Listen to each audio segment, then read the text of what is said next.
পৃথিৱীলৈ ঘূৰাই অনাত বিলম্ব হ'ব সুনিতা উইলিয়ামছ সহ 3 মহাকাশচাৰী বিগত 9 মাহতকৈ অধিক সময় ধৰি আন্তঃৰাষ্ট্ৰীয় মহাকাশ কেন্দ্ৰত আবদ্ধ হৈ আছে সুনিতা উইলিয়ামছ আৰু বেৰী বুটছ উইলমোৰ কাৰিকৰী বিসংগতিৰ বাবে অহা 17 মাৰ্চলৈ পিছুৱাই দিয়া হৈছে নাছাৰ মহাকাশ অভিযান মহাকাশত পৃথিৱীলৈ অহাৰ দিন গণিছে 2 মহাকাশচাৰীয়ে পৃথিৱীৰ পৰা চলোৱা সকলো চেষ্টা অৱশেষত বিফল হ'ল নাছাৰ পুনৰ 17 মাৰ্চলৈকে মহাকাশতে কটাব লাগিব সুনিতা উইলিয়ামছ আৰু বেৰী বুটছ উইলমোৰে SpaceXৰ উৎক্ষেপণ কৰিবলগীয়া ৰকেটত দেখা দিয়া বিসংগতিৰ পাছতে নাছাই ঘোষণা কৰিছে নতুন দিন বুধবাৰে সন্ধিয়া মহাকাশলৈ যাত্ৰা কৰিবলগীয়া SpaceXৰ Falcon 9 ৰকেটত দেখা দিয়া বিসংগতিৰ বাবে উৎক্ষেপণৰ মাত্ৰ কেইটামান মিনিট পূৰ্বে অভিযান বাতিল বুলি ঘোষণা কৰে নাছাৰ কৰ্তৃপক্ষই বুধবাৰে সন্ধিয়া আমেৰিকাৰ ফ্লৰিডাৰ কেনেডি স্পেচ চেণ্টাৰৰ পৰা সন্ধিয়া 7:48 উৎক্ষেপণ কৰাৰ কথা আছিল নাছাৰ SpaceX ক্ৰুৰ 10টো মহাকাশ যাত্ৰা কিন্তু ৰকেট উৎক্ষেপণৰ কাউণ্টডাউন আৰম্ভ হোৱাৰ 45 মিনিট পূৰ্বে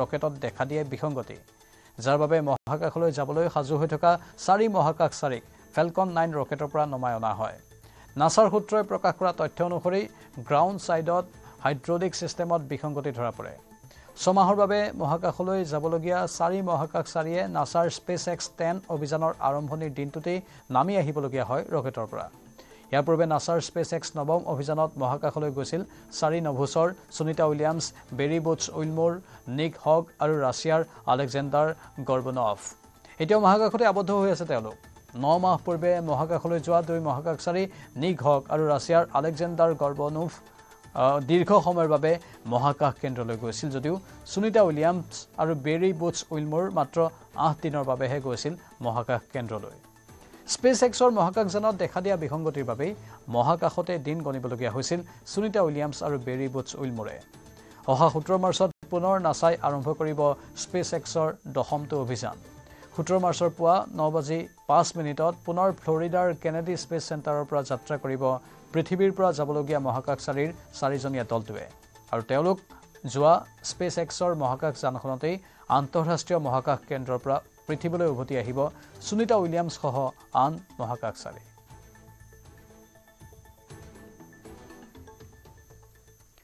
সোশ্যাল মিডিয়াৰ জৰিয়তে বন্ধুত্ব গঢ়ি বিপদত ব্ৰিটিছ মহিলা বন্ধুক লগ কৰিবলৈ আহি বিপদত পৰিল মহিলাগৰাকী বন্ধুক লগ কৰিবলৈ দিল্লীলৈ আহি ধৰ্ষণৰ বলি হোৱাৰ অভিযোগ ব্ৰিটিছ মহিলাৰ দিল্লীৰ মহিপালপুৰ অঞ্চলৰ এখন হোটেলত সংঘটিত হৈছে এই ঘটনা অভিযুক্তই ইনষ্টাগ্ৰাম যোগে যোগাযোগ কৰিছিল মহিলাগৰাকীক ইয়াৰ পিছতে মহিলাগৰাকীয়ে তেওঁক লগ ধৰিবলৈ ব্ৰিটেইনৰ পৰা আহিছিল দিল্লীলৈ আৰু তাৰ পাছত এই ঘটনা সংঘটিত হোৱাৰ অভিযোগ উত্থাপন হৈছে মহিলাগৰাকীক যৌন নিৰ্যাতন চলোৱাৰ অভিযোগত গ্ৰেপ্তাৰ কৰা হৈছে এজন সহযোগী সহ মূল অভিযুক্ত এই ঘটনাৰ তথ্য ব্ৰিটিছ উচ্চায়ুক্তলৈ প্ৰেৰণ কৰা হৈছিল তাৰ পাছতে আৰক্ষীয়ে গ্ৰেপ্তাৰ কৰে 2 অভিযুক্তক উল্লেখযোগ্য যে কৰ্ণাটকত 3জন লোকে হোমষ্টেৰ মালিকৰ সৈতে ইজৰাইলী পৰ্যটকক দলবদ্ধ ধৰ্ষণ কৰাৰ ঘটনাৰ কিছুদিন পিছতে এই ঘটনা সংঘটিত হৈছে ইউনেস্কোৰ বিশ্ব ঐতিহ্য ক্ষেত্ৰ হাম্পিৰ ওচৰত অৱস্থিত এটা জলাশয়ৰ পাৰত বহি ভ্ৰমণকাৰীৰ এটা দলে তৰা চাই থকাৰ সময়তে এই ঘটনা সংঘটিত হয় 3জন সন্দেহযুক্ত লোকক ইতিমধ্যে গ্ৰেপ্তাৰ কৰা হৈছে আক্ৰমণকাৰীয়ে জলাশয়ত ঠেলি পেলাই দিয়াৰ ফলত উৰিষ্যাৰ এগৰাকী পৰ্যটকে মৃত্যু সাৱটি লৈছিল এই 2 অনাকাংক্ষিত ঘটনা ভাৰতৰ সুৰক্ষাৰ ক্ষেত্ৰত এক ডাঙৰ প্ৰশ্ন হিচাপে থিয় দিছে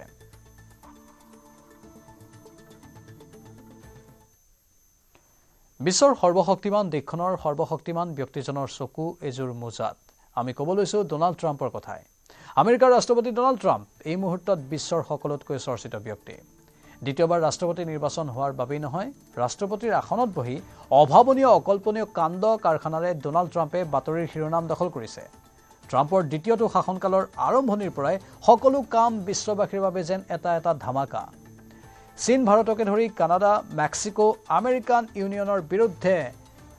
ইউৰোপীয় ইউনিয়নৰ বিৰুদ্ধে অত্যধিক শুল্ক আৰোপ কৰাৰ লগতে হোৱাইট হাউচত ইউক্ৰেইনৰ ৰাষ্ট্ৰপতি ভলোদিমিৰ জেলেনস্কিৰ সৈতে কৰা অসৌজন্যমূলক আচৰণৰ পিছত এইবাৰ ট্ৰাম্প চৰ্চালৈ আহিছে এজোৰ মোজাক লৈ উপৰাষ্ট্ৰপতি জে.ডি. ভান্সেৰ মোজাক লৈ ট্ৰাম্পৰ কৌতূহলে বিশ্বজুৰি চৰ্চা লাভ কৰিছে বৃহস্পতিবাৰে ব্ৰেকফাষ্টৰ সময়ত জে.ডি. ভান্সৰ মোজাক লৈ ট্ৰাম্পে কৰিছিল কৌতূহলপূৰ্ণ মন্তব্য ভান্সেৰ ভৰিলৈ টুৱাই এইজোৰ কি মোজা বুলি প্ৰশ্ন কৰিছিল ডোনাল্ড ট্ৰাম্পে ভান্সে সেই সময়ত পিন্ধি আছিল চেমৰক আৰ্হিৰ এজোৰ মিহি বগা মোজা হোৱাইট হাউচত সংঘটিত হৈছে এই আমোদজনক কাণ্ড আয়াৰলেণ্ডৰ প্ৰধানমন্ত্ৰী মাইকেল মাৰ্টিনক আমন্ত্ৰণ কৰা হৈছিল সেইণ্ট পেট্ৰিক দিৱসৰ উদযাপনৰ কাৰ্যসূচীলৈ আৰু তাৰ মাজতে হোৱাইট হাউচত বৈঠকৰো আয়োজন কৰা হৈছিল।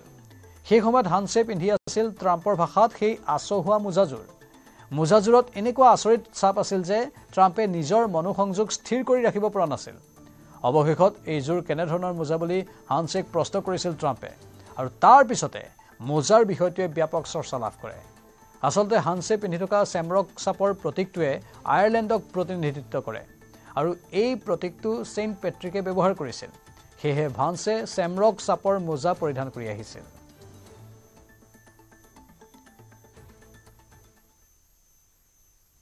দেশজুৰি চলিছে ৰঙৰ উৎসৱ ফাকুৱাৰ প্ৰস্তুতি। হোলী উপলক্ষে উত্তৰ প্ৰদেশৰ গোণ্ডাৰ এখন মিঠাইৰ দোকানে দৃষ্টি কাঢ়িছে সকলোৰে, কিয়নো হোলীৰ বাবে মিঠাইৰ দোকানখনে তৈয়াৰ কৰিছে সাধাৰণ লোকে ভাবিবও নোৱাৰা মূল্যৰ গুজিয়া। সোণ ৰূপৰ তৰপেৰে তৈয়াৰ কৰা হৈছে এই গুজিয়া, যাৰ মূল্যই আচৰিত কৰিব বহু লোকক। এই গোল্ডেন গুজিয়াৰ প্ৰতি কেজিৰ মূল্য 50,000 টকা, প্ৰতিটো টুকুৰাৰ মূল্য 1,300 টকা। এই দামে গ্ৰাহকক আচৰিত কৰি তোলাৰ বিপৰীতে দোকানৰ পৰিচালক শিৱকান্ত চতুৰ্বেদীয়ে বুজাই দিছে যে মিঠাইটোত 24 কেৰেটৰ সোণৰ তৰপ আৰু বিশেষ শুকান ফল ব্যৱহাৰ কৰা হৈছে, যাৰ বাবে এই বিশেষ হৈ পৰিছে। কিনিব নোৱাৰিলেও এই গুজিয়া চাবলৈ এতিয়া গোণ্ডাৰ মিঠাইৰ দোকানখনত ভিৰ কৰিছে একাংশ লোকে। गुजिया की खासियत ये 24 कैरेट गोल्ड से वर्क लगा हुआ है, पिस्ता है, चिलगौजा है और कश्मीरी केसर है। और जो स्टफिंग है वो स्पेशल ड्राई फ्रूट से स्टफिंग है। कुछ और चीज़ें हैं जो भी स्टफिंग की गई हैं, जिससे टेस्ट और स्वाद दोनों के लिए फ़ायदेमंद है। गोल्ड भी होता है, 24 कैरेट गोल्ड आप खा सकते हैं, ऐसा नहीं है कि मेटल है।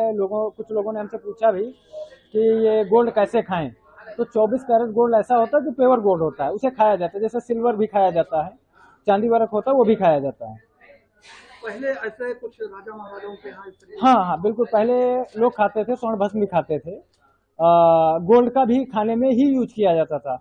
लोग कहते हैं सोना चांदी च्यवनप्राश आता है, आप लोगों ने सुना देखा होगा, डाबर का आता है सोना चांदी च्यवनप्राश।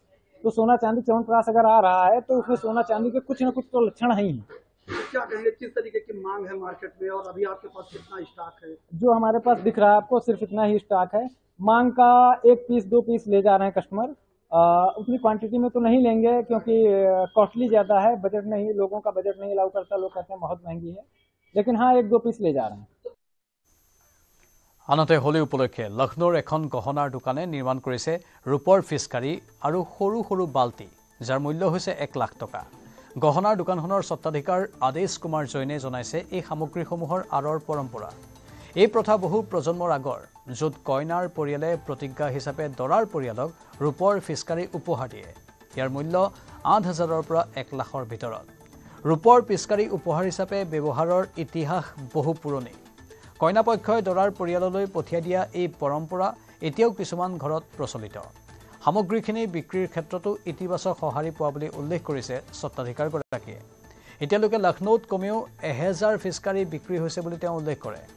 এই বিপণীখনে পাইকাৰী ব্যৱসায় চলাই আহিছে, সেয়েহে বহু দোকানীয়ে তেওঁলোকৰ পৰা এই সামগ্ৰী ক্ৰয় কৰি গ্ৰাহকক বিক্ৰী কৰা বুলিও জানিবলৈ দিয়ে জৈনে।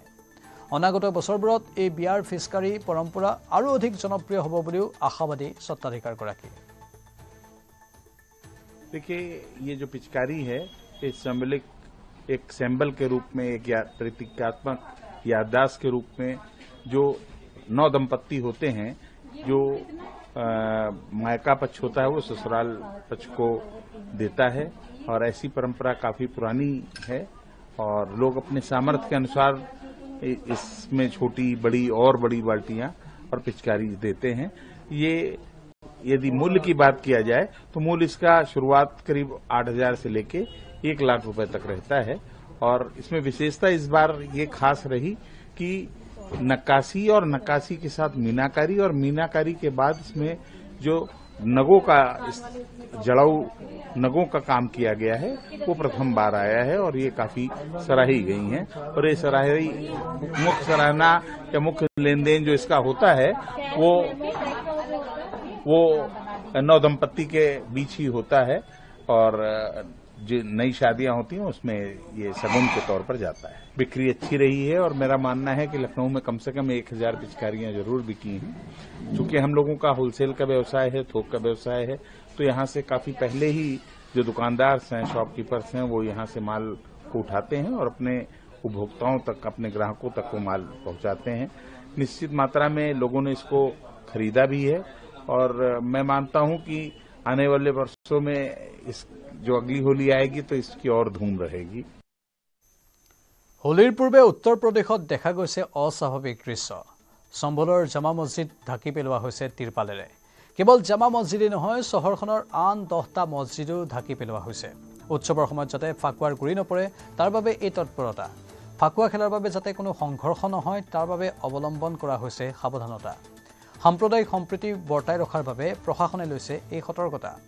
সাৱধানতা কেৱল সম্ভলৰ মাজতেই সীমাবদ্ধ নহয়, শাহজাহানপুৰ জিলাত কৰ্তৃপক্ষই 67টা মছজিদ তিৰপালেৰে ঢাকি পেলাইছে।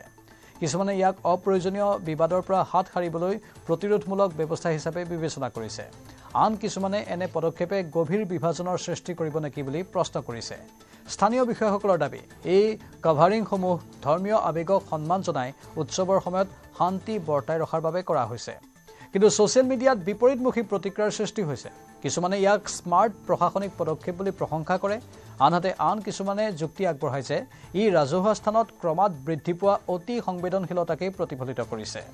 হোলী উদযাপন পূৰ্ণগতিত চলি থকাৰ সময়তে এতিয়া এই ধৰণৰ সক্ৰিয় ব্যৱস্থাই সাম্প্ৰদায়িক সম্প্ৰীতিৰ ক্ষেত্ৰত সঁচা অৰ্থত অৰিহণা যোগায় নে অন্তৰ্নিহিত উত্তেজনাক তীব্ৰ কৰি তোলে, সেয়া হ'ব লক্ষণীয়। আৰু আজিৰে পৰা দৌল উৎসৱ আৰম্ভ হৈ গৈছে। ৰাজ্যজুৰি শ্ৰীকৃষ্ণৰ দৌল মহোৎসৱক লৈ উখল মাখল পৰিৱেশ। আবিৰৰ ৰঙেৰে ৰঙীন হ'ব এতিয়া ৰাজ্যবাসী। হোলী গীতত মুখৰ আকাশ বতাহ। ভিন্ন ৰঙী আবিৰ, মুখা, ফিচকাৰীৰে ভৰি পৰিছে ৰাজ্যৰ বজাৰ।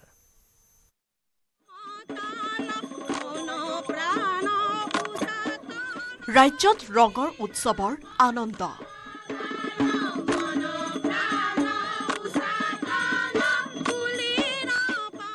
সত্ৰ দৌলত চলিছে ফাকুৱাৰ প্ৰস্তুতি। বটদ্ৰৱা, বৰপেটা, মাজুলীত উখল মাখল পৰিৱেশ।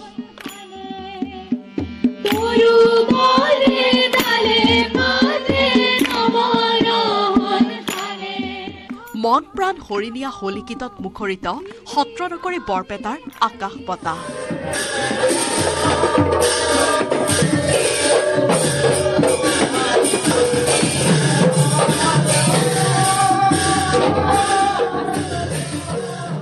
বৃহস্পতিবাৰৰ পৰা 4দিনীয়া কাৰ্যসূচীৰে বৰপেটা সত্ৰত আৰম্ভ হৈছে দৌল মহোৎসৱ। স্থানীয় ৰাইজিং ক্লাবৰ উদ্যোগত বৃহস্পতিবাৰে অনুষ্ঠিত হয় ব্যতিক্ৰমী হোলী গীত প্ৰতিযোগিতা। হোলী গীত প্ৰতিযোগিতা ৰাইজিং ক্লাবৰ দ্বাৰা আয়োজন কৰা হৈছে। বাটে পথে হোলী প্ৰতিযোগিতা আৰু এনেধৰণৰ বিভিন্ন দল আহি উপস্থিত হৈছে আৰু দলসমূহে হোলী গীত পৰিৱেশন আছে। আমি সমগ্ৰ দৃশ্য দেখুৱাই গৈ আছো।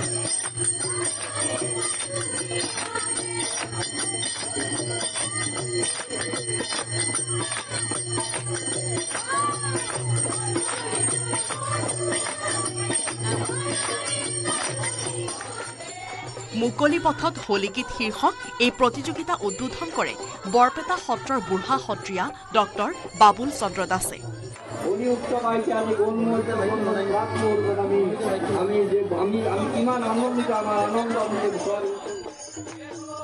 বাটে বাটে হোলী গীত গাই কৃষ্ণৰ প্ৰেমৰ বন্দনাত মুখৰিত হৈ উঠে বৰপেটা ধাম। বৰপেটাৰ ৰাজপথত সৃষ্টি হয় এক অনন্য পৰিৱেশৰ।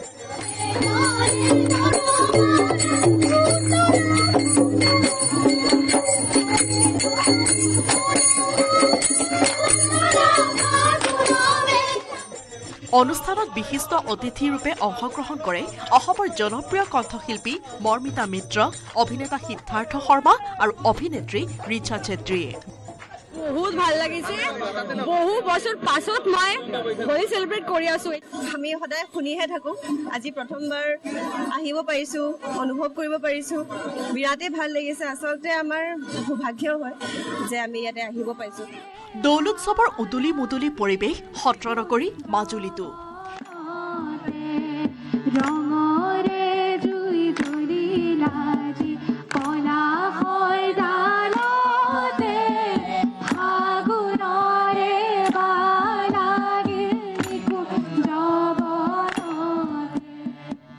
সমান্তৰালকৈ ফাকুৱাৰ বজাৰত উপলব্ধ হৈছে বিভিন্ন ৰঙৰ পৰা আৰম্ভ কৰি ফিছকাৰী মাস্ক আদি বজাৰত ওলাইছে মোদী ফিছকাৰী আৰু যোগী আদিত্যনাথ ফিছকাৰী bureau' report news 18 Assam north east পুনৰ কাৰাগাৰলৈ প্ৰেৰণ USTMৰ আচাৰ্য মহবুবুল হকক তেজপুৰ মুখ্য ন্যায়িক দণ্ডাধীশৰ আদালতৰ এই ৰায় 18 মাৰ্চলৈ ন্যায়িক জিম্মাত থাকিব লাগিব মহবুবুল হক পুনৰ 19 মাৰ্চত আদালতত হাজিৰ হ'ব লাগিব মহবুবুল হক আৰক্ষীক যথোপযুক্ত কেছ ডায়েৰী প্ৰদানৰ নিৰ্দেশ আদালতৰ পুনৰবাৰ জনাইছো আকৌ এবাৰ কাৰাগাৰলৈ প্ৰেৰণ কৰা হ'ল USTMৰ আচাৰ্য মহবুবুল হকক তেজপুৰ মুখ্য ন্যায়িক দণ্ডাধীশৰ আদালতৰ এই ৰায় 18 মাৰ্চলৈ ন্যায়িক জিম্মাত থাকিব লাগিব মহবুবুল হক পুনৰ 19 মাৰ্চত আদালতত হাজিৰ হ'ব লাগিব মহবুবুল হক আৰক্ষীক যথোপযুক্ত কেছ ডায়েৰী প্ৰদানৰ নিৰ্দেশ দিছে আদালতে